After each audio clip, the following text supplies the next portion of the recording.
Now, the Roma Wine Company of Fresno, California presents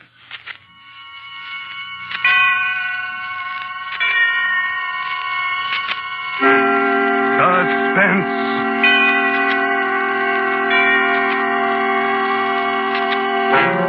Tonight, Roma Wines bring you Mr. Lee Bowman as star of I Won't Take a Minute, a suspense play produced, edited, and directed for Roma Wines by William Spear. Suspense, radio's outstanding theater of thrills, is presented for your enjoyment by Roma Wines. That's R-O-M-A, Roma Wines. Those excellent California wines that can add so much pleasantness to the way you live, to your happiness and entertaining guests, to your enjoyment of everyday meals. Yes, right now a glassful would be very pleasant as Roma Wines bring you Mr. Lee Bowman in a remarkable tale of Suspense. She was very good to look at, which is why I waited till I was 25 and met her. Here's how she went. First, a lot of gold all beaten up into a froth and poured over her head and allowed to set there in crinkly little curls. Blue eyes and a mouth with real lines. And in addition, well, she had everything just about right. And believe me, I was going to throw away the sales slip and not return the merchandise once it got to my house. That's why I nearly went nuts every evening waiting for her to come out of the building where she worked. She was always the last one out, and this particular evening she was later than usual. It got dark. The streetlights came on, and the rush hour was over before she put in an appearance. Kenny? Oh, gee, Kenny, I'm sorry. You've been waiting long? Oh, no. I just nearly got run in for picketing the place, that's all. I hurried all I could. Please don't be mad at me, Kenny. I'm not mad at you. The slave driver you work for. Why do you always have to be the last one out? Oh, it's only for another week. Yeah. Come on, let's go. I got to deliver this package on the way home for his nib. But you're not going home. We're going to Philharmonic. Thursday, remember? Oh, it won't take any time at all, honey. It's just around the corner. 415 Martine Street. Okay. That guy nerves me up, making you play messenger girl after hours. Oh, let's don't talk about Mr. Heston. Let's talk about us. Been counting the days? All day. 13 left. And a half. Don't forget the half if it's to be a noon wedding. Why all the fuss about the half? Oh, I don't like 13 by itself. I'll be glad when it's tomorrow and only 12 days left. See, you're cute. The more I know you, the cuter you get. I bet you won't say that a year from now. You'll be calling me your old lady then. You'll always be Steffi to me. Just Steffi. Not even Stephanie? No, too sophisticated, too foreign sounding. Steffi, that's you. Hey, what number are you supposed to deliver that package to? 415. This must be it. What a dump. Your boss have many customers in dumps like this? I don't know. Hold a match for me, will you, Kenny? Can't see the name. There, that's better. Yeah, But I still don't see it. What was the name? Muller, apartment 4B. Oh, here it is. Name card's fallen out of the slit and gotten lost. No wonder I couldn't find it.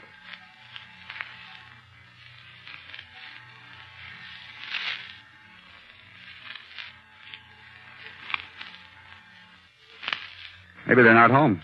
I'll ring it again. There it is. I don't like those automatic door latches. You never know who's up there. Oh, don't be silly. Wait here, honey. I won't take a minute.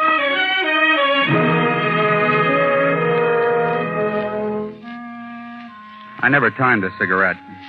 I suppose they take around 5 minutes. This one seemed to take longer, but then, look who I was waiting for. I punched it out with my foot and lit another. I thought, won't take a minute. Yeah, I might have known it. I thought, what's she doing, saying a T up there? I counted my change just to give myself something to do. I took off my hat and looked it over like I'd never seen it before. 5 cigarettes later, she still hadn't come back.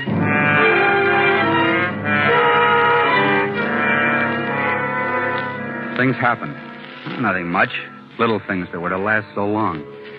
A stout lady in a ratty-looking fur coat came in holding some candy in one hand and a little boy by the other. I want a Hershey bar. I want a Hershey bar. Oh, you shut up or I'll smack you good. I'll curl your head and put it in the garbage can. Now, Dwighty, I don't want to hear another word. If you don't hush up, I'll...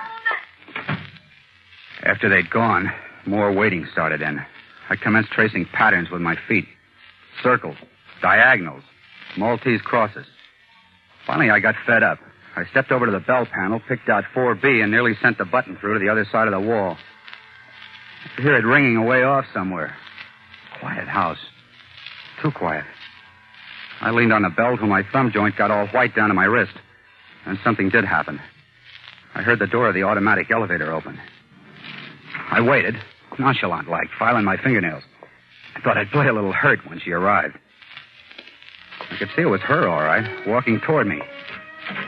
She opened the door and then walked past me like she never saw me before. I let her go on. Figured she'd turn around by the time she got to the door. But no. Steffi. Hey, Steffi, wait. Steffi. Hey, Steffi, what's the big idea? I beg your pardon. Oh, I thought you were... I mean, you're dressed just like... I would advise you to be sure to whom you are talking before you go to grab a strange girl by the coat. Oh, no kidding. You look a lot like her, even the clothes. That little tam and the red shoes. Really, I don't find this amusing. Okay, sister, pardon me for living. Next time, make sure it's one of the girls that live here. It was a shock. I didn't like the looks of the place from the beginning. Up to then, I was just sore. Now I began to get scared. Maybe there's some guy up there trying to get funny with her, I thought. I better get up there fast and find out what this is. So I laid my hand flat over all the bells in the place so somebody'd open up.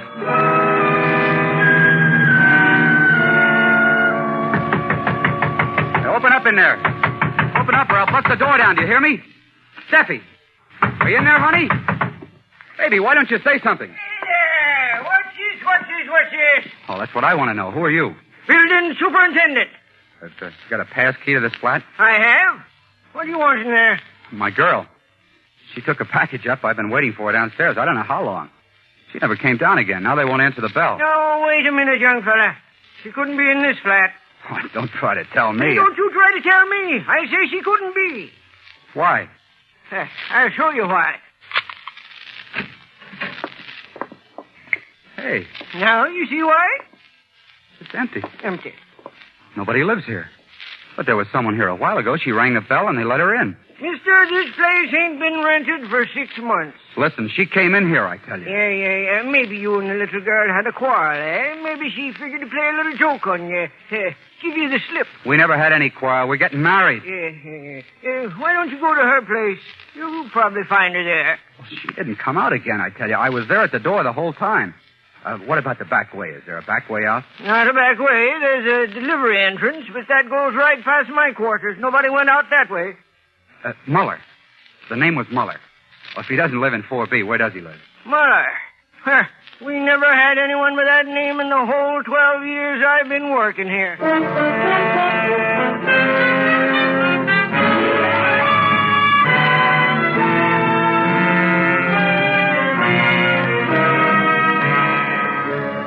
For Suspense, Roma Wines are bringing you as star Mr. Lee Bowman in I Won't Take a Minute. Roma Wines' presentation tonight in radio's outstanding theater of thrills, Suspense.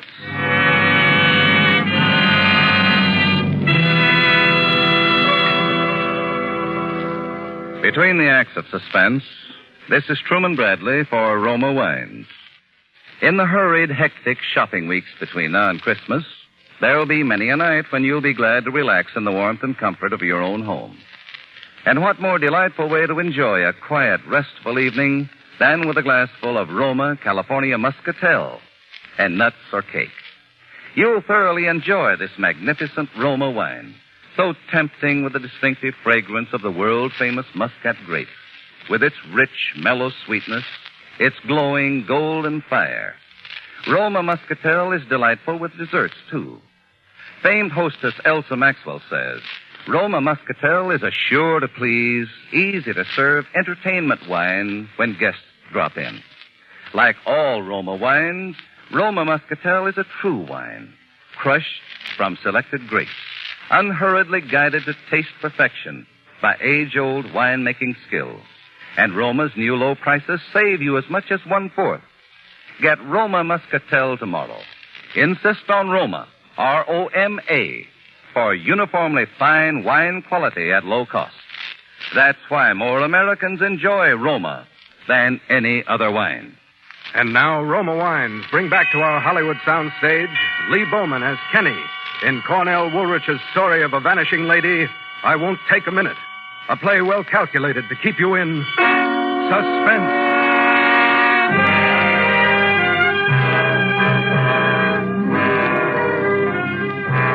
The cop on the beat was a nice guy. He rang every bell in every flat of the building and questioned the occupants. No one had heard anything. No one had seen her. Finally, a single plainclothes man was dropped off at the door. Lieutenant Gilman. He kept calling me Bud. He looked around the empty flat, and then he looked at me. Bud, there's nothing to show that this girl or anyone else came in here. I tell you, she rang the bell of this flat, and someone released the door catch for her from up here. All right. Assuming she got in here, how'd she get out? I don't know. I don't know. Maybe the fire escape. Look at those windows. Look at the dust on these frames. A person can't move in a place like this without it showing. Listen, don't do this to me, will you? You make it sound like she didn't come here with me at all. That's what it does sound like, Bud. Look, I was taking her to the concert tonight. We go every Thursday. Here's our ticket. I think we better build this thing from the ground up and see what we've got. Now, what's this girl's name? Stephanie. Stephanie Riska. Address? 120 Farragut. Uh-huh. What's she look like? Well, she comes up to about here next to me. Blonde, little curls close to her head, blue eyes.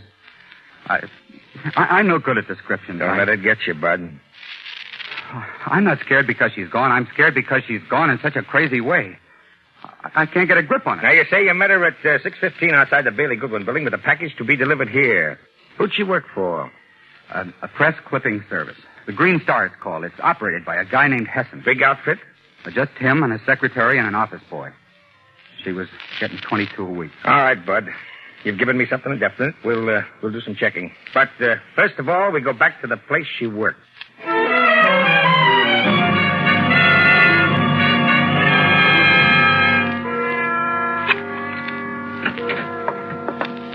Oh, what a telephone booth.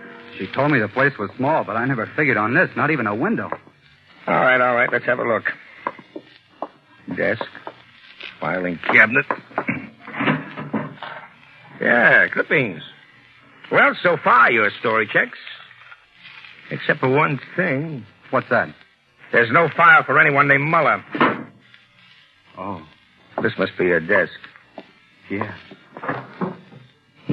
Shears, glue, clips.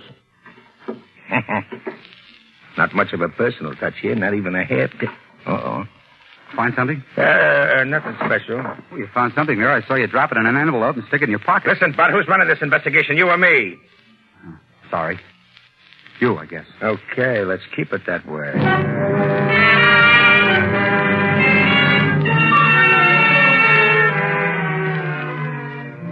Our next stop was one of those bungalow-type places in the outskirts. That was where Hessen lived, the guy she worked for. Oh, good evening. Good evening. You Mr. Hudson? That's right. I'm from police headquarters. May I come in? Oh, certainly. Won't you sit down, gentlemen? We won't take up much of your time, sir. First of all, do you know anyone named Muller at 415 Martine Street? No, I don't know anyone by that name. I think we have a Miller, a Mrs. Elsie Miller on our list, who divorces and marries quite frequently. Will that do? She owes us $29. You didn't send a package over to Muller, apartment 4B, 415 Martine Street at 6:15 this evening? No, I'm sure I didn't. But wait a minute. It's easy enough to confirm that. Oh, Stephanie. Steffi. Did you call me, Mr. Hessen? Yes, my dear. Oh, this is my assistant, gentleman, Miss Stephanie Riska.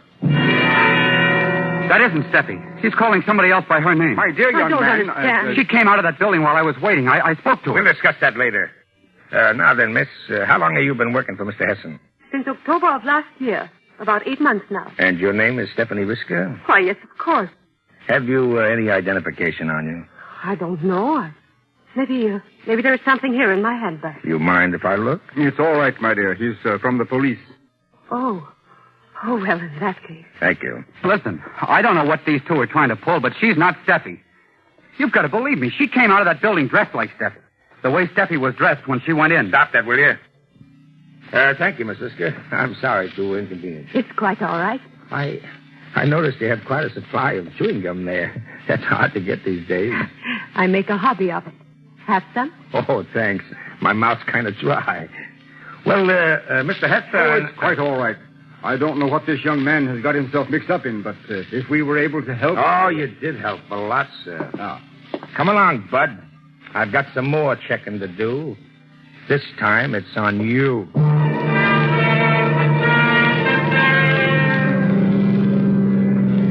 Okay, Bud, now start talking. Spill it. What's your pitch? I told you the truth. That girl wasn't Steffi. I never saw her before. Was the man Hessen? Oh, he looked just like him. This girl of yours, what kind of gum did she chew?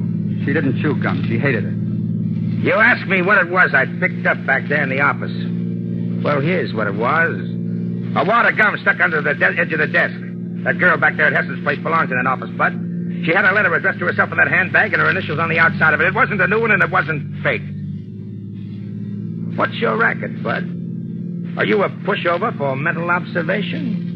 Or did you do something to some little blonde, blue-eyed number, and are you trying to pass the buck before we even found out about it? I don't know. Maybe I am nuts. Things like this... Well, things like this just don't happen. They can't. One minute she walks into a building... You haven't produced a single person all evening long that actually laid eyes on this girl of yours. Where's her folks? Where'd she come from? Wisconsin, I think. Her folks are all dead. I thought so. Well, I'll give you one more spin for your money, Bud. You stand or fall by the place you say she lived. Have you been there? Yes. Could you describe it? Okay. Sticking in the mirror of the dresser, she's got a litho of the Holy Mother. On the radiator, she's got a rag doll that I won for at Coney Island. On a little shelf against the wall, she's got a gas ring with a tube running up to the jet. From the light fixture to the jet, there's a string attached. And she'll have stockings hanging there to dry. Are you listening? Yeah, go on. Will you remember those things? Yeah, Bud. We'll see.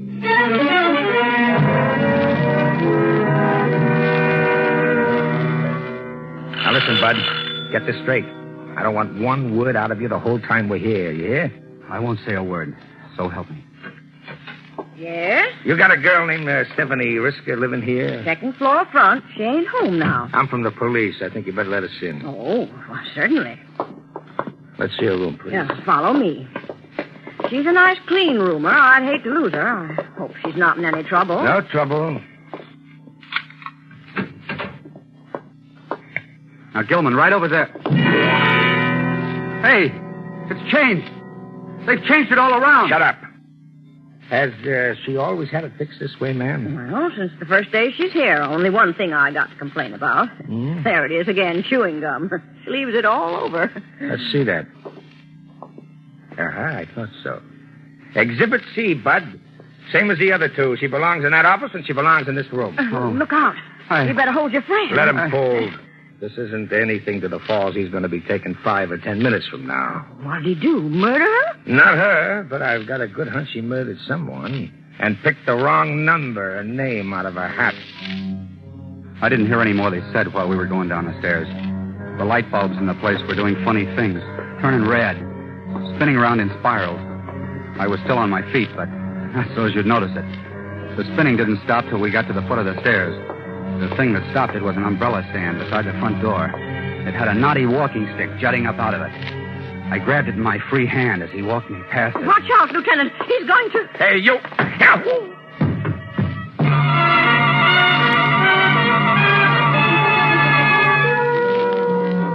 I didn't stop to investigate whether I'd killed him or only knocked him out. I was a block down the street before the landlady could open her mouth to scream. I made for the Martine Street flat. That was instinctive. The place I'd last seen her, calling me back. When I got there, I ganged up on the janitor's bell and waited 1,000 years.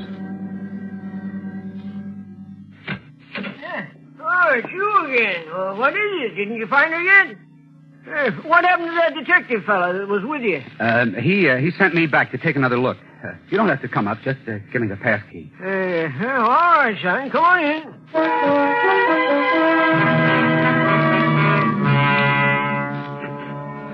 My head was still spinning when I let myself in at the door of apartment 4B. I don't know what I was looking for. Some clue, I guess. Some magic clue that would pop up and give her back to me. I tested the walls for secret panels. What a laugh, and a $50 a month flat. I dug out plaster with my bare nails, cased the cracks between the floorboards. I'd been there about 10 minutes when I heard steps coming up the hall. I held my breath. All right, Sonny. Come out of there with your hands up or I come and shoot. Give me a minute, please. 1 minute. Maybe I'll find it. Find what? Please, 1 minute. If you aren't out of there by the time I count 10, I come and shoot. Did you hear me? Yeah. Yeah, I hear you. 1, 2, 3. I didn't stop to think. I crossed the room and threw open the window. The one that opened on the fire escape. Down looked too far, so I started climbing. Hey! Hey! Come out of there, you! I'll break every bone in your body. You won't live to get into headquarters. I didn't yell back at him. I was saving my breath. Come on after him. Keep that light on him. On the roof, I took a quick look both directions. There was about a yard-high partition wall dividing it from the next roof over. But before I could get it... Hold the fire! Hold the fire! He won't make it. Keep that light focused on his eyes. He may be fainting. I think I busted my leg. Yeah? Well, let's see. Now, just bark your shin a little. Oh, wait till I finish with you, wise guy. Oh, what are you waiting for? Go ahead. You promised me a beating. Go ahead. Don't you worry. Hey, where did that come from? What? That package there beside you. Package? Package. That's it. The package you took inside with her. Hold that light steady. What's in it? What is it? Newspapers. Newspapers. It's a dummy. Look, those papers. They've had stuff clipped out of them. That proves they came from Hessen's clipping agency. Well, doesn't it? Someone did bring a package here tonight. Oh, what a sap I've been. I kept thinking about that room. She was never in that room. I was right about that. They must have grabbed her in the hall and taken her straight up here to the roof through the skylight. But why? I don't know. Maybe that steel-plated landlady knows, and if she does, she's going to talk and talk fast.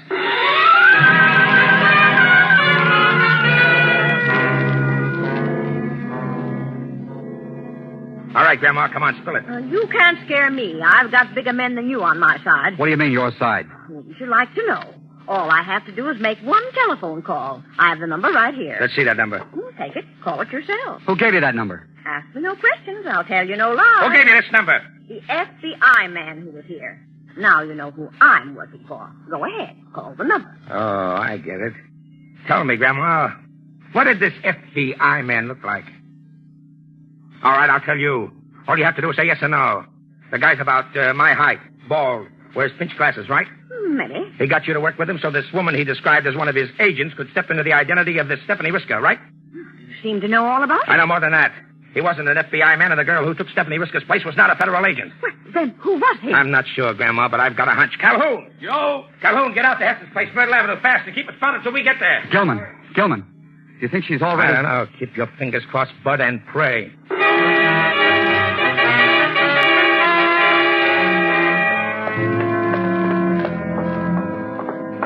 Where are they? I told them to keep this house covered. Gone. Nobody here. Yeah. Hey, douse it, Mike, douse it. Stand back against the wall. Somebody's coming. Gentlemen, you in here? Calhoun, what's the big idea? I told you to keep this place spotted. Now they're gone. I tailed them. They piled into a car, locked up the house, and left. Where to? Pier 7, North River. They got in some kind of a fuzzy tramp steamer and it shoved off in less than a quarter of an hour. I tried to reach Was her. the other girl with him? No, 2 men and a stringy blonde they call Alger. That's all. Too late. We're too late. We can pull them off at quarantine. I'll make them talk. Come on, let's get out of here and get some fresh air. Thanks, don't it? Yeah. Smells like they'd had the place fumigated or something. Hey, What's the matter? that smell. That's gasoline. Gasoline. I hear something. A clock. The basement. Come on. Yeah, she's down here, all right. Go back upstairs, Bud. I'll bring her up. Tell me now. Don't wait till you get her. Yeah, she's alive. Come on, get her out of here. Don't you hear that ticking? I better wet that bomb. Come back here, Calhoun. You'll never make it. That bomb will blow you.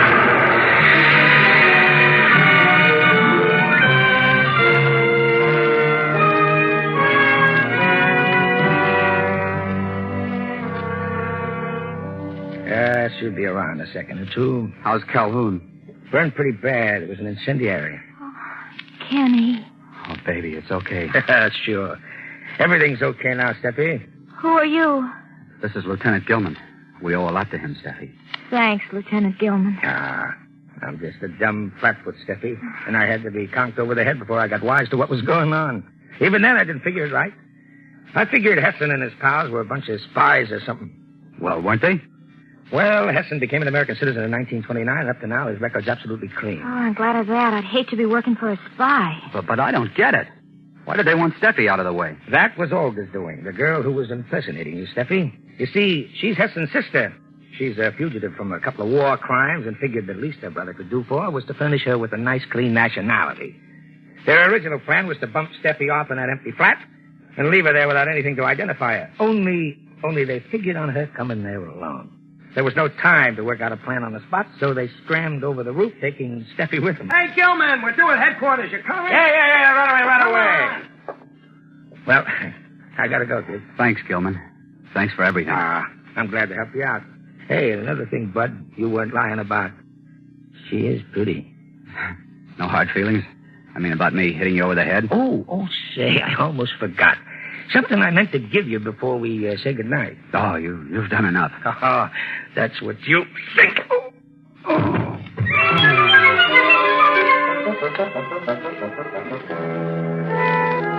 It was a while before I knew what hit me.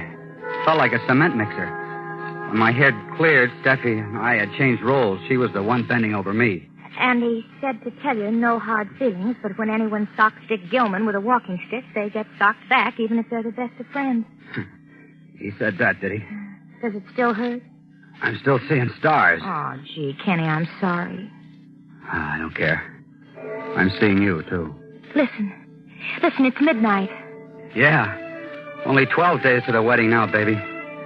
We've licked the 13th.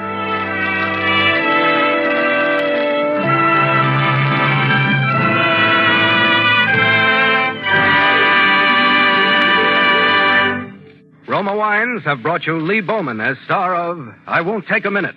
Tonight's study in Suspense. This is Truman Bradley for Roma Wines, the sponsor of Suspense. This year, you're probably having difficulty finding the Christmas gifts you want. Why not solve your gift problems with famous Roma Wines? You flatter your friends, save both time and money shopping. Roma offers you a full selection of choice California wines. For entertaining, Roma Sherry, Port, Muscatel, or Tokay. For added mealtime enjoyment, red, robust Roma Burgundy, or delicate pale gold Sauterne. For happy occasions that demand the best, sparkling, unforgettable Roma Champagne. Each of these fine Roma wines is a true wine. Each a superb, unhurriedly perfected masterpiece of the vintner's ancient art. Delight your friends this Christmas with gifts of Roma wines. Give one bottle, several, or a case. Remember, more Americans enjoy Roma than any other wine. And Roma wines now offer you the same uniformly fine quality at the lowest prices in years. Insist on Roma, R-O-M-A, fine Roma wines for good living, good giving this Christmas. Lee Bowman appeared through the courtesy of Columbia Pictures and will soon be seen co-starring with Rosalind Russell in their production, She Wouldn't Say Yes. Next Thursday, same time, Roma Wines will bring you Mr. Robert Taylor as star of Suspense, radio's outstanding theater of thrills. Presented by Roma Wines, R-O-M-A, made in California for enjoyment throughout the world.